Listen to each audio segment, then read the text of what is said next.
Amada igreja, graça e paz.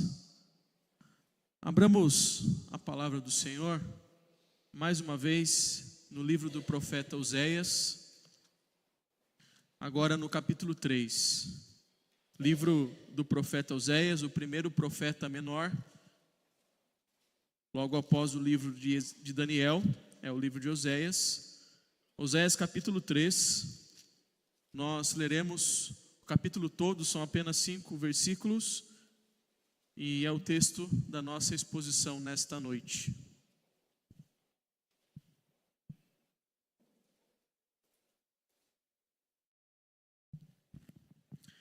Oséias capítulo 3, versículos 1 a 5, assim diz a palavra do nosso Deus.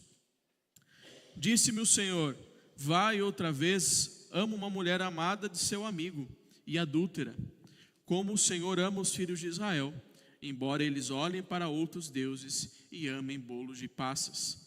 Comprei-a, pois, para mim por 15 peças de prata e 1 homer e meio de cevada. Ele disse, tu esperarás por mim muitos dias, não te prostituirás, nem serás de outro homem, assim também eu esperarei por ti. Porque os filhos de Israel ficarão por muitos dias sem rei, sem príncipe, sem sacrifício, sem coluna, sem estola sacerdotal ou ídolos do lar. Depois tornarão os filhos de Israel e buscarão ao Senhor, seu Deus, e a Davi, seu rei.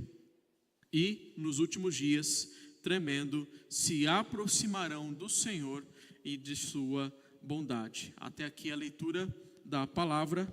Seca-se a erva, cai a sua flor, mas a palavra de Deus permanece para sempre. Oremos mais uma vez, pedindo a iluminação do Espírito. Santo Deus, amado Pai, nós estamos diante da Tua palavra e pedimos que Teu Espírito ilumine o nosso coração, ilumine a nossa mente, para que nós não apenas entendamos aquilo que a palavra tem a nos dizer, mas que isto faça morada no nosso coração, que nós nos apossemos das verdades, das promessas e, principalmente, Pai, que nós sejamos levados a cumprir a Tua vontade. É no nome do Senhor Jesus que nós oramos. Amém.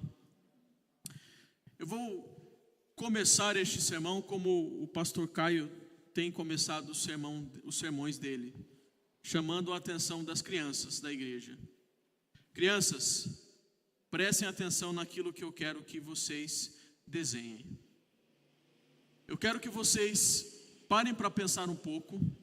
Qual é a maior prova de amor que seus pais já fizeram para vocês? Esse é o tema do desenho que eu quero que vocês pensem e vão refletindo também ao longo do sermão. Qual é a maior prova de amor que seus pais já fizeram para vocês? E eu digo isso, crianças e toda a igreja, justamente porque este é o grande ponto do texto que nós lemos aqui. Assim como nossos pais, assim como os cônjuges, assim como nossos amigos que dizem que nos amam, precisam provar o seu amor através de atitudes, através de atos. O texto que nós lemos é um texto que quer provar o amor de Deus por meio dos atos de Deus na vida do seu povo. O livro de Oséias é uma exortação, é uma denúncia feita pelo profeta Oséias à infidelidade do povo de Israel. O povo de Israel havia abandonado ao Senhor, o povo de Israel havia trocado o Senhor Deus, aquele que os tirou da terra do Egito, por outros deuses, especialmente a abominação dos amonitas e dos povos ao redor, que é Baal.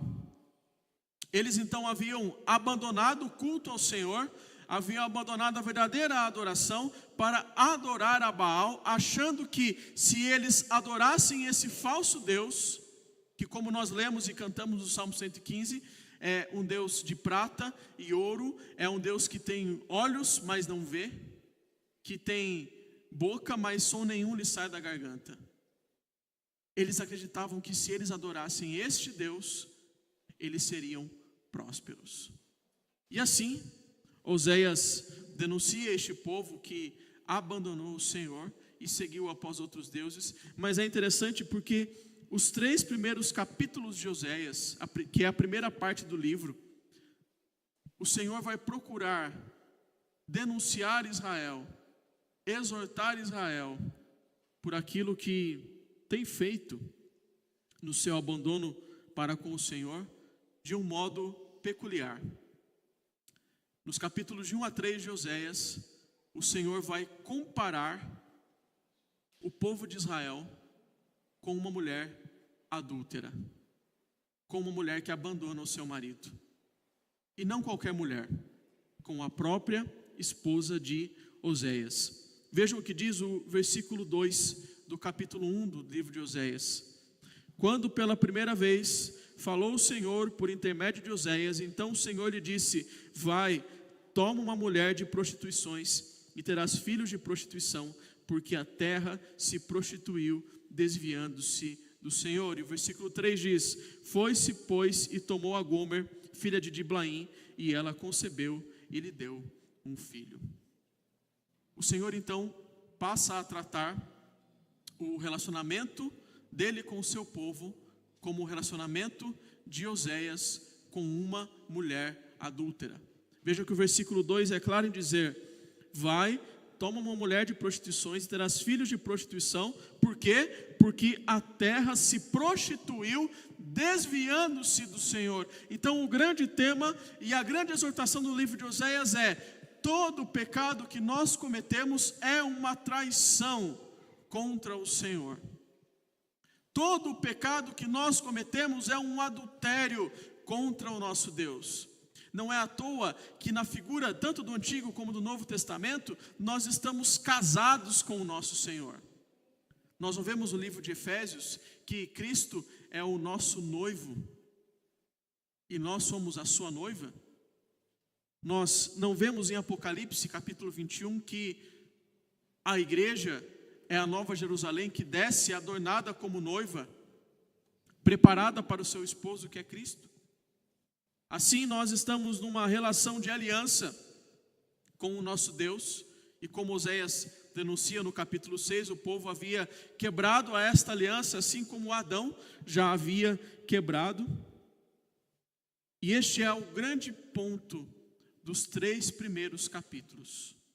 Este povo adúltero, este povo que abandonou o Senhor por outros deuses, porque acreditava que os outros deuses lhes dariam prosperidade, deve ser denunciado.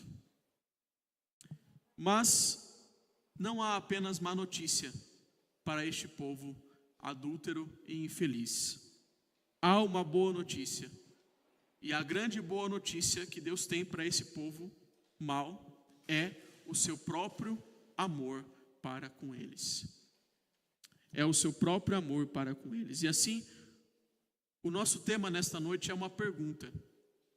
Nós iremos responder a seguinte pergunta: como Deus prova o seu amor? Como Deus prova o seu amor? E a primeira resposta que nós temos é que Deus prova o seu amor por meio da paciência. Deus prova o seu amor por meio da paciência. O versículo 1 do capítulo 3 diz assim: disse-me o Senhor, vai outra vez, amo uma mulher amada de seu amigo e adúltera, como o Senhor ama os filhos de Israel, embora eles olhem para outros deuses e amem bolos de passas. Observem o que diz o versículo 1 do capítulo 3. Oséias narra que mais uma vez o Senhor pede para que ele ame a Gomer. Se os irmãos olharem depois para o capítulo 1 do livro de Oséias, os irmãos verão que Gomer deu a Oséias 3 filhos, dos quais apenas um, que nós lemos no versículo 3, é certeza que é filho de Oséias. O versículo 3 do capítulo 1 diz: foi-se, pois, e tomou a Gomer, filha de Diblaim, e ela concebeu e lhe deu um filho. Os outros 2 filhos de Oséias, ou melhor dizendo, de Gomer, não aparece essa expressão, e lhe deu, porque não há certeza que aquela criança é de fato de Oséias. Por conta disso, pelos seus pecados, pelo seu adultério, no capítulo 2 do livro, nós vemos que o Senhor rejeita Melhor dizendo, nós vemos que Oséias rejeita a Gomer, assim como o Senhor rejeitaria a Israel. Mas agora no capítulo 3, o Senhor diz a Oséias: olha, esta mulher adúltera, esta mulher que você rejeitou, vai e ama novamente. Embora a nossa tradução diga que Gomer, essa mulher é amada de um amigo. Quando nós olhamos na língua original do texto, a língua hebraica, nós vemos que uma melhor tradução seria outro homem. Ou seja, essa mulher é amada de outro homem e adúltera, ou até mesmo é amada por outros homens e é adúltera. Quando nós lemos o capítulo 3 de Oséias, nós percebemos que Gomer, ela se tornou um tipo de escrava sexual. Era alguém que era possuída por um senhor e era então assenhoreada para, de alguma forma, dar atenção a estes homens que procuravam por ela. E ela então era uma escrava sexual e talvez até mesmo no contexto de idolatria de Israel, ela era uma prostituta cultual. Vamos lembrar que Israel então abandonou o Senhor por outro Deus, por Baal. E o tipo de culto que era oferecido a Baal era um culto que havia neste culto, e havia um tipo de adoração por meio de prostituição cultual. Relações sexuais com prostitutas que eram tidas como sacerdotisas. E agora o Senhor pede então que Oséias, mais uma vez, ame essa mulher amada por outros homens, ame essa mulher que o abandonou, ame esta mulher que desonrou a Oséias e aos seus filhos. A pena para o adultério, como nós sabemos pela lei do Senhor, no Antigo Testamento, era a morte. Porém, para que esta pena fosse aplicada, dependia da disposição do marido em fazer com que a sua mulher fosse morta devido à pena por adultério.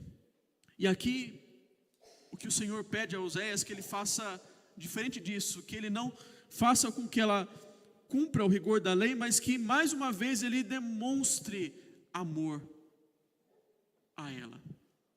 E amar aqui não se trata simplesmente de dizer que ele a amava, mas ele deveria provar o seu amor pelos seus atos. Provar o seu amor pelos seus atos. Agora, os irmãos, pensem comigo. Gomer já havia feito Oséias sofrer muito. E ainda assim, a ordem do Senhor para ele é: ama a ela mais uma vez. Aqui nós vemos a demonstração de amor por meio da paciência. Era como se o Senhor dissesse a Oséias: Oséias, mais uma vez, seja paciente com Gomer. Eu sei o que ela fez, eu sei como ela o desonrou, mas seja paciente com Gomer e tome-a mais uma vez como sua esposa e a ame como você a amou da primeira vez.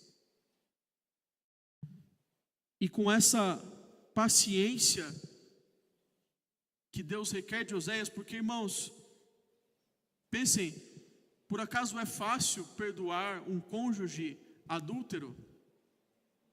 Eu creio que não é fácil perdoar um cônjuge adúltero, nem quando ele se arrepende. Imagine quando ele não se arrepende, como é o caso aqui de Gomer. Nós sabemos que não é fácil, mas o Senhor pede a Oséias que ele se porte com paciência, justamente porque a forma como ele trata Gomer aqui é um símbolo de como o Senhor trata o seu povo. E assim nós entendemos a ordem do Senhor a Oséias na segunda parte do versículo 1, que diz: como o Senhor ama os filhos de Israel, embora eles olhem para outros deuses e amem bolos de passas. Oséias, seja paciente com Gomer e ame a ela, porque eu também sou paciente com este povo que me troca por outros deuses e que ama bolos de passas. Há aqui uma discussão entre os estudiosos da Bíblia a respeito do significado desses bolos de passas, porque na verdade essa é a única vez que essa expressão aparece por todo o Antigo Testamento, e não há outros textos da Escritura que nos falem e expliquem o propósito desses bolos. Alguns entendem que esses bolos eram usados nos cultos a Baal justamente por serem afrodisíacos, o que facilitaria o tipo de orgia que aconteceria nos cultos a Baal. E há um certo sentido nisso, pois de fato a uva é um fruto afrodisíaco. Pode ser também que os bolos de passas não passem de uma representação da prosperidade do povo. Nesse tempo em que Oséias profetizou, de fato Israel era muito próspero. Porém, Israel acreditava que a razão de sua prosperidade não era o Senhor, mas era a Baal. E por isso a citação aqui dos bolos de passa. Na verdade, não interessa para nós saber qual é o significado desses bolos, mas interessa para nós entender aquilo que eles representam. O principal do texto aqui é nós entendermos a lógica absurda que está por trás daquilo que o Senhor diz a Oséias.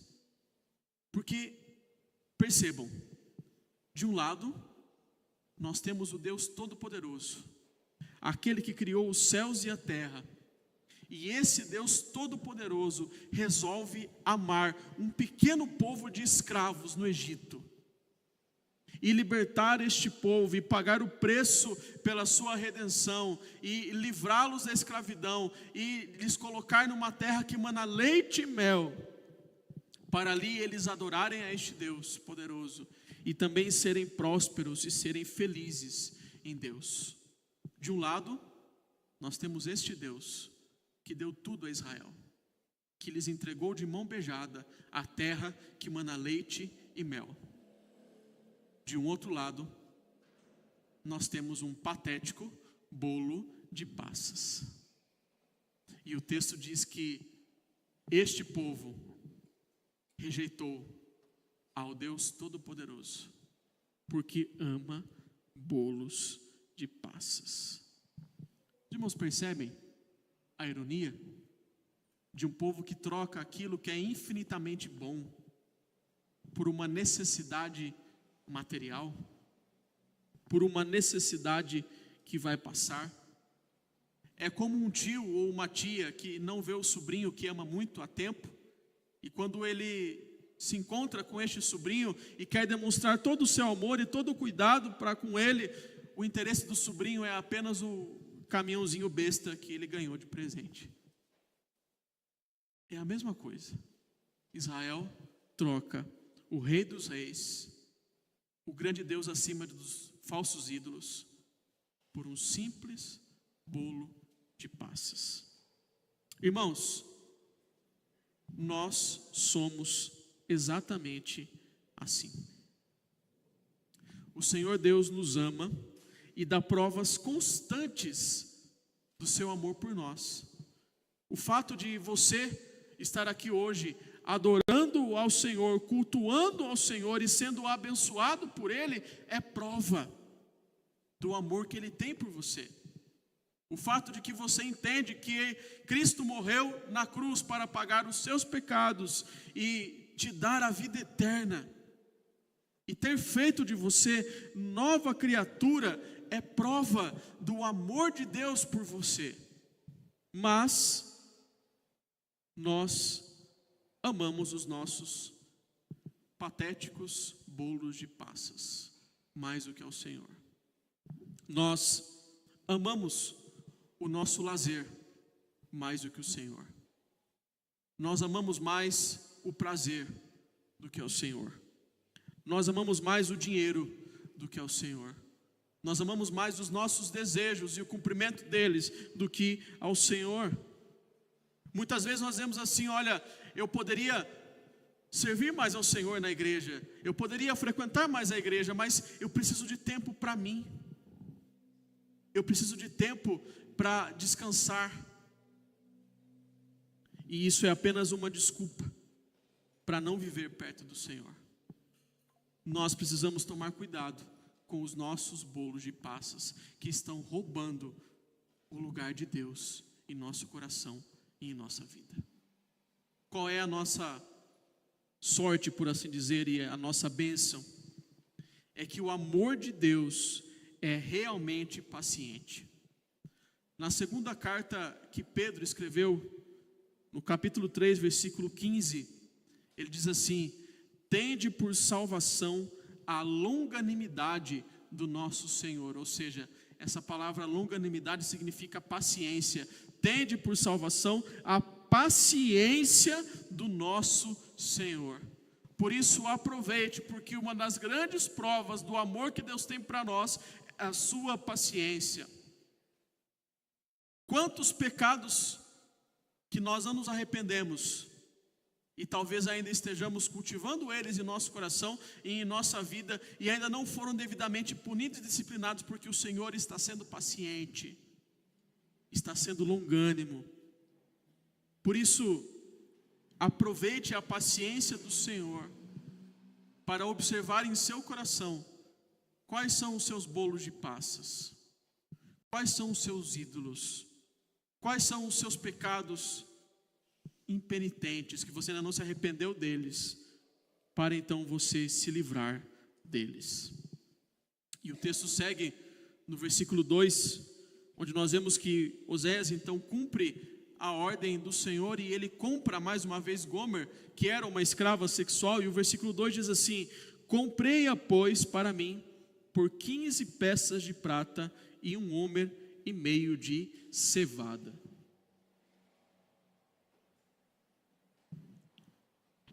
Nós vemos aqui o relato do profeta a respeito do preço pelo qual ele pagou por Gomer.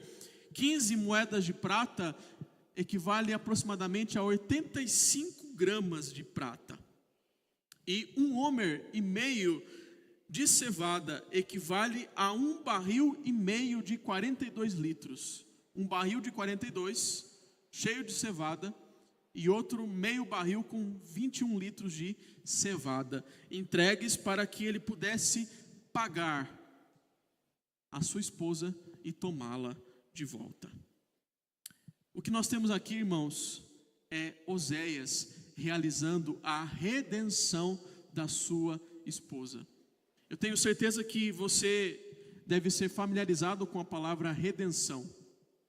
Pastor Caio já deve ter usado ela muitas vezes nos seus sermões e estudos. Redenção é aquilo que nós dizemos que Cristo fez conosco. Ele nos redimiu. Ele pagou a nossa redenção. Ele conquistou a nossa redenção. E redenção era a palavra usada para descrever o preço pago por escravos. Gomer era uma escrava, e Oséias então a redimiu, pagou a sua redenção. O povo de Israel no Egito era escravo, e por meio dos cordeiros que eles mataram na Páscoa, o Senhor comprou aquele povo, pagou a sua redenção e os libertou da terra do Egito. E assim também o Senhor faz conosco. Cristo foi vendido por um pouco mais daquilo que Gomer foi comprada. Gomer foi comprada por 15 moedas de prata, o nosso Senhor foi vendido por apenas 30 moedas.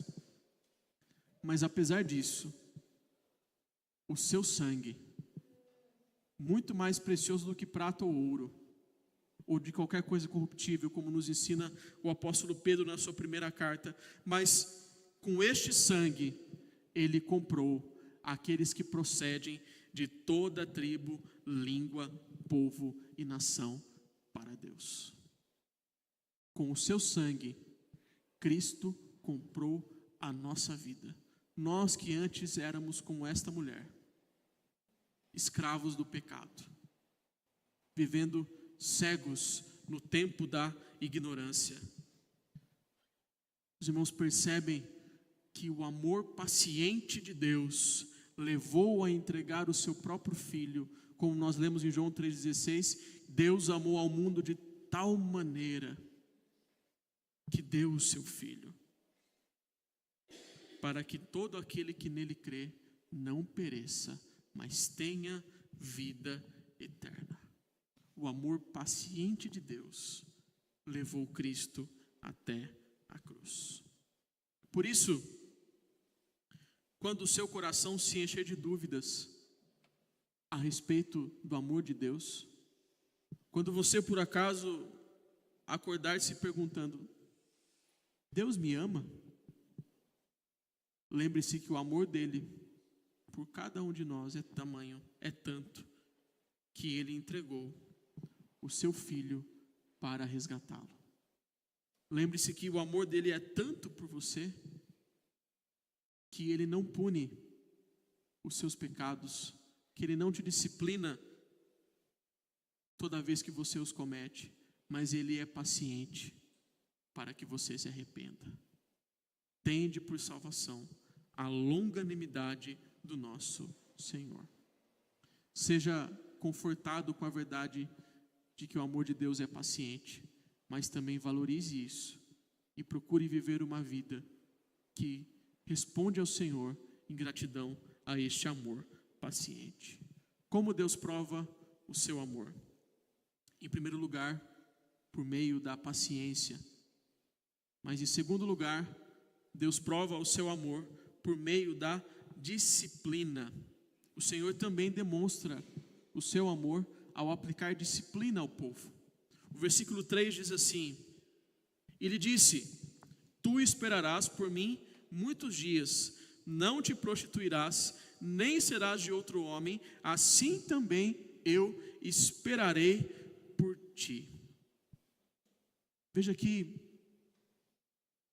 Gomer volta a morar com Oséias, e ele diz a ela: olha, você não irá se prostituir, nem terá outro homem, o que era correto, porque agora ela pertencia mais uma vez ao seu esposo, mas ele também diz: eu também te esperarei, ou seja, nós passaremos um tempo de abstinência sexual.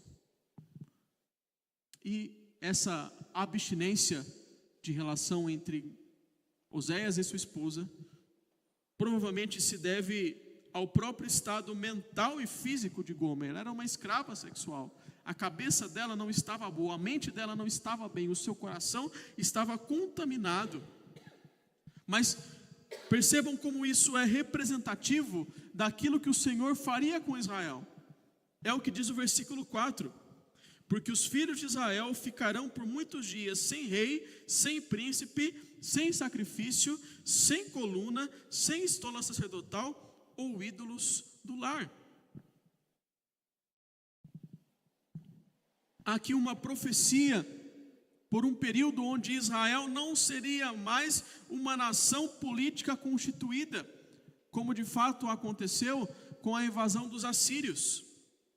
Ou seja, Israel estaria sem príncipes e sem rei, que é algo bom. Ter um governo, ter um rei constituído, não era algo ruim, mas era algo bom. Assim também como a relação entre um homem e uma mulher é boa, mas Oséias diz que eles estariam por um período em abstinência. Mas também, da mesma forma, o Senhor diz que Israel ficaria sem sacrifício, sem coluna, sem estola sacerdotal ou ídolos do lar. E aqui o Senhor está falando que Israel também ficaria sem o seu culto idólatra, que é algo ruim. Então perceba, na disciplina do Senhor, na disciplina de Oséias com a sua esposa, ela ficaria sem coisas boas e sem coisas ruins. Da mesma forma, na disciplina do Senhor com Israel, Israel ficaria sem coisas boas e sem coisas ruins. Isso é disciplina. Ser afastado daquilo que é ruim, mas também ser afastado daquilo que é bom. Não é à toa que quando nós disciplinamos algum irmão, nós muitas vezes tiramos cargos dele na igreja, quando alguém passa por um processo de disciplina. Ou até mesmo, se for o caso, nós o afastamos por um tempo do sacramento da ceia do Senhor, para que ele venha a se arrepender profundamente e perceber o peso que é ficar longe do Senhor e dos seus meios de graça. E isso não é um ato de ódio, isso não é um ato de discriminação, mas isso é um ato de amor, para que o faltoso trate o seu arrependimento e não contamine coisas boas que Deus nos deu com a corrupção do seu pecado. Imagine, no caso de Oséias, como Gomer, sua esposa, estava contaminada com a sua prática equivocada da relação. E como essa prática equivocada poderia sujar a relação entre Oséias e Gomer. Assim, na disciplina do Senhor, nós somos afastados às vezes daquilo que é bom, daquilo que é virtuoso, para que nós não contaminemos aquilo que é bom com o nosso pecado e trabalhemos o nosso arrependimento. Quantas vezes, irmãos, nós sentimos que Deus está distante de nós? Muitas vezes a disciplina não vem por meio de um tribunal eclesiástico, mas ela vem quando nós sentimos que Deus está longe. A nossa confissão de fé, a confissão de fé de Westminster, no seu capítulo 11, parágrafo 5º, diz que isso é esse sentimento de distância entre nós e Deus, de Deus não estar perto de nós, isso é chamado de desagrado paternal de Deus. Desagrado paternal de Deus. O que isso significa?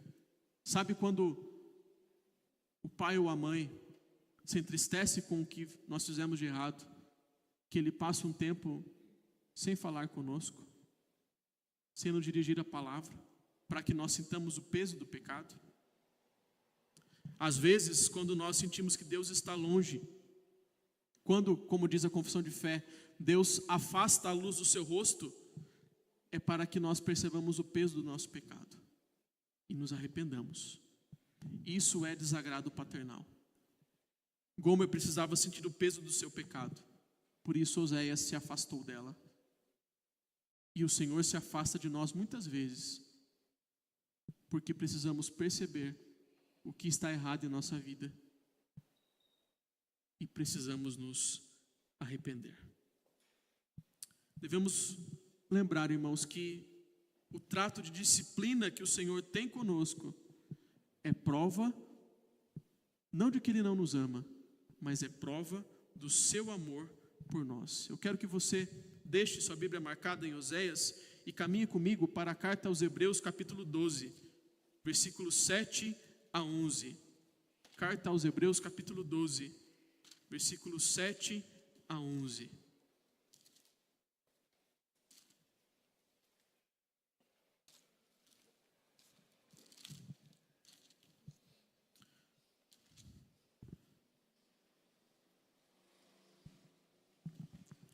Diz assim o texto da palavra do Senhor: é para a disciplina que perseverais, Deus vos trata como filhos. Pois que filho há que o pai não corrige? Mas se estáis sem correção, de que todos se têm tornado participantes, logo sois bastardos e não filhos. Além disso, tínhamos os nossos pais segundo a carne que nos corrigiam e os respeitávamos. Não havemos de estar em muito maior submissão ao Pai espiritual e então viveremos? Pois eles nos corrigiam por pouco tempo, segundo melhor lhes parecia. Deus, porém, nos disciplina para aproveitamento, a fim de sermos participantes da sua santidade. Toda disciplina, com efeito, no momento, não parece ser motivo de alegria, mas de tristeza.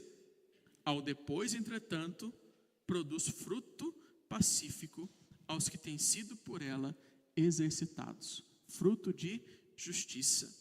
Por isso, restabelecei as mãos descaídas e os joelhos trôpegos. Percebam o que o autor aos Hebreus diz. Quando a disciplina vem, quando Deus está longe de nós, quando nós somos exortados, afastados de cargos, da mesa do Senhor, isso pode nos dar tristeza, mas depois produz fruto pacífico, para que nós sejamos participantes da santidade de Deus.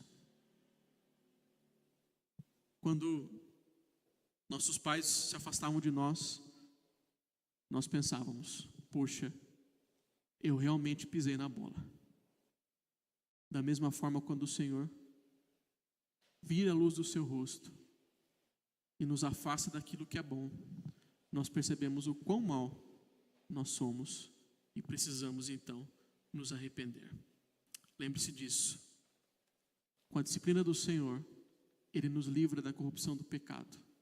Mas lembre-se também que a culpa do pecado, o castigo maior do pecado, foi levado por Cristo na cruz.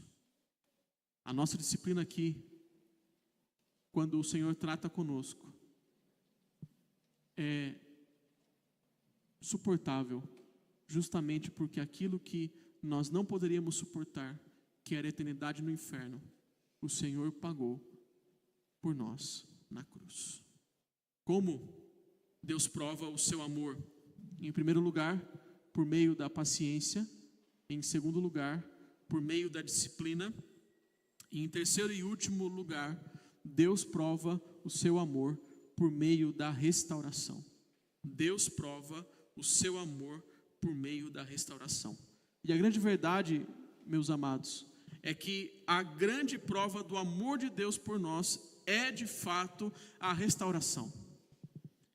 E se há uma restauração, é porque há uma disciplina. A restauração então é a consequência da disciplina. Vejam o que diz o versículo 5 do texto que nós estamos trabalhando. Diz assim o texto: depois tornarão os filhos de Israel e buscarão ao Senhor seu Deus e a Davi seu rei, e nos últimos dias, tremendo, se aproximarão do Senhor e da sua bondade. Oséias aqui profetiza um tempo em que o povo de Israel voltaria mais uma vez ao Senhor, buscaria o Senhor, e a prova de que eles se voltariam ao Senhor, diz o texto, é que eles teriam Davi como seu rei. Isso é interessante, justamente pelo contexto em que nós temos aqui o reino de Israel. Lembremos que Salomão, o filho de Davi, ele governou as 12 tribos de Israel. E logo então, depois com seu filho Roboão, houve uma separação. A liderança de Davi, a casa de Davi com Roboão ficou com o sul deste reino, que foi chamado de reino de Judá.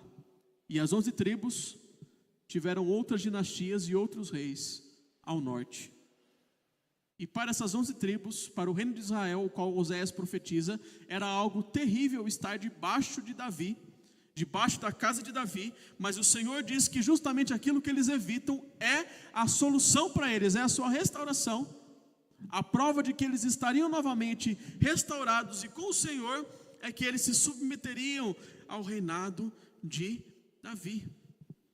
E nós veremos as implicações disso daqui a pouco, mas é interessante, irmãos, que a expressão usada para se referir a essa profecia e aquilo que iria acontecer é últimos dias.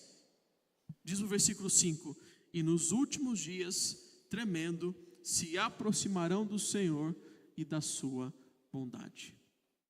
Eu sei que o pastor Caio tem trabalhado o livro de Atos com os irmãos, e os irmãos viram todo o capítulo 2 do livro de Atos, e os irmãos devem se lembrar que logo após a descida do Espírito, quando vários irmãos foram possuídos de línguas estranhas, ou seja, de idiomas que eles não conheciam, e muitos ficaram sem entender o que estava acontecendo, Pedro se levanta e diz: olha, o que está acontecendo é aquilo que foi profetizado por Joel. E Joel diz: nos últimos dias. E assim como Joel, outros profetas usam a expressão últimos dias, mas o Novo Testamento nos diz que os últimos dias são os dias após a vinda de Cristo. E, de fato, aquilo que nós temos aqui no versículo 5 é parcialmente cumprido em Atos 2. Quando aquela multidão de judeus vai então para Jerusalém para adorar no Pentecostes, eles se deparam com as línguas estranhas, se convertem ao Senhor, se arrependem, como nós vimos, o coração deles se compunge, como o pastor Caio já deve ter pregado aqui, e eles se arrependem. Há, porém, ainda cumprimento dessa profecia mais para frente. Em tempo oportuno também, eu creio que o pastor Caio irá trabalhar com vocês Romanos 11, e como os judeus se arrependerão, e haverá então muitos da descendência de Abraão convertidos novamente. Mas não é apenas isso, essa profecia aqui é para nós. O apóstolo Paulo nos ensina que são aqueles da fé de Abraão, os verdadeiros israelitas. A igreja é o Israel de Deus. Nós somos os verdadeiros filhos de Israel. Porque somos nós que recebemos como prova do amor de Deus, nós sermos considerados seus filhos. Essa é a nossa grande restauração. O fato de que Deus nos tirou do império das trevas e nos transportou para o reino do Filho do seu amor. Tirou de nós o peso de sermos filhos da ira, como nos ensina Paulo na carta aos Efésios, e nos fez filhos adotados dele. Essa é a grande restauração que ele promoveu em nossa vida. E assim, irmãos, a grande prova do amor de Deus por nós não são as bênçãos diárias, não são o cuidado diário que Deus tem conosco.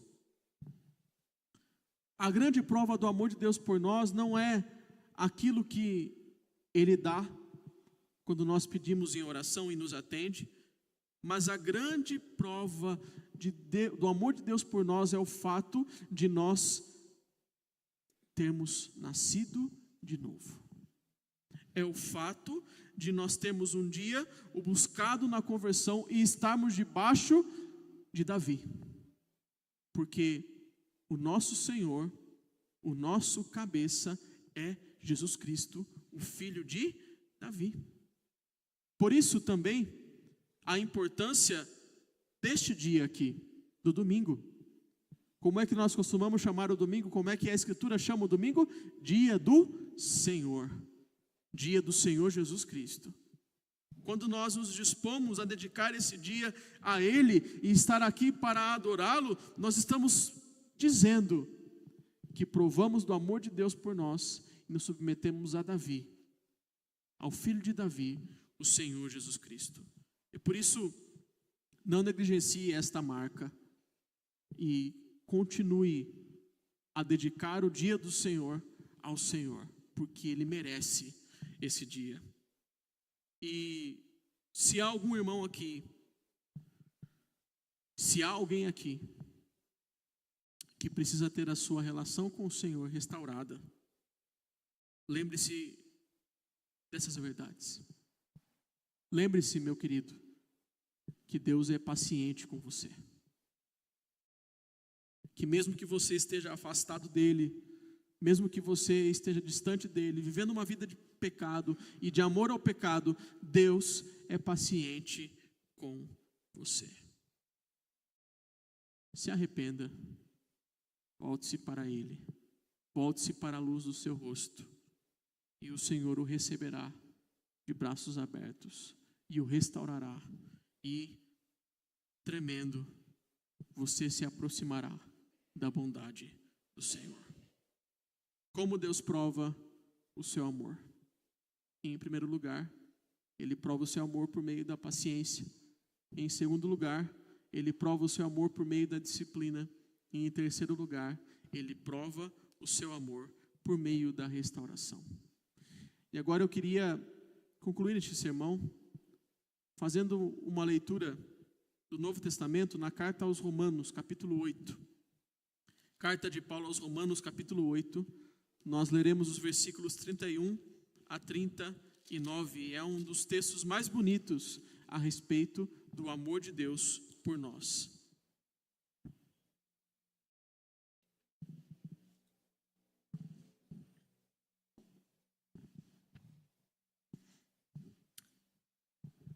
Assim diz a palavra do Senhor. Que diremos, pois, à vista dessas coisas? Se Deus é por nós, quem será contra nós? Aquele que não poupou o seu próprio filho, antes por todos nós o entregou, porventura não nos dará com ele, não nos dará graciosamente com ele todas as coisas? Quem intentará acusação contra os eleitos de Deus? É Deus quem os justifica. Quem os condenará? É Cristo Jesus quem morreu, ou antes quem ressuscitou, o qual está à direita de Deus e também intercede por nós. Quem nos separará do amor de Cristo? Será tribulação ou angústia, ou perseguição, ou fome, ou nudez, ou perigo, ou espada? Como está escrito, por amor de ti, somos entregues à morte o dia todo, fomos considerados como ovelhas para o matadouro.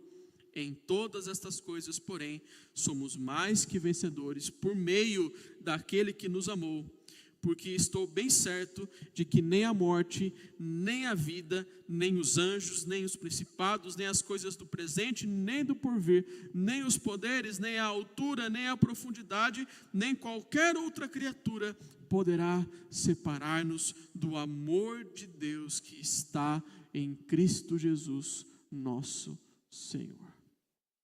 Deus entregou o seu Filho em nosso lugar. Esta é a grande prova do amor dele por nós. E nada, absolutamente nada, pode te separar do amor de Deus que está em Cristo Jesus. Viva esta verdade. Se você está afastado do Senhor, volte-se para Ele. Se não, lembre-se diariamente do amor paciente dele, do amor dele que te disciplina, do amor dele que te restaura. Conhecer o amor de Deus é algo muito importante para uma igreja que completa 83 anos. Porque há nessa cidade pessoas que precisam conhecer este amor. Homens e mulheres que estão com seus nomes no livro da vida e que ainda não conhecem este amor de Deus que restaura. E a igreja precisa não apenas estar consolada de ter este amor, mas anunciar o amor de Deus aos homens, para que o Senhor então haja com o seu Espírito e converta aqueles que são seus. Que Deus os abençoe e nos dê sempre a certeza do amor de Deus por esta igreja, pela nossa vida, e que nós descansemos neste amor. Que Deus abençoe a todos nós.